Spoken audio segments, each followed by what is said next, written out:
ইসলামী bank বাংলাদেশের একটি ১ নম্বর bank. ইসলামী bank যখন এস আলমের হাতে দেওয়ার জন্য বাংলাদেশ ব্যাংক উদ্যোগ নিয়েছিল, সাথে সাথে হাজার হাজার কোটি টাকা গ্রাহকরা উত্তোলন করেছে। কেন করেছে? কারণ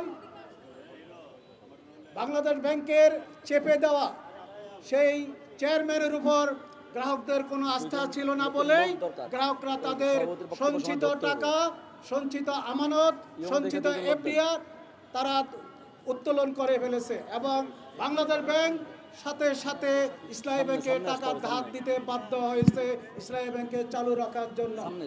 সম্মানিত নেতৃবৃন্দ, আমি ব্যক্তিগতভাবে বলতে চাই, ইসলামী ব্যাংক বাংলাদেশের একটি ১ নম্বর ব্যাংক। এই ব্যাংকে যদি দুর্বল করা হয়, বাংলাদেশের ব্যবসা বাণিজ্য, মানুষের কর্মসংস্থান কোনো কিছুই ঠিক থাকবে না।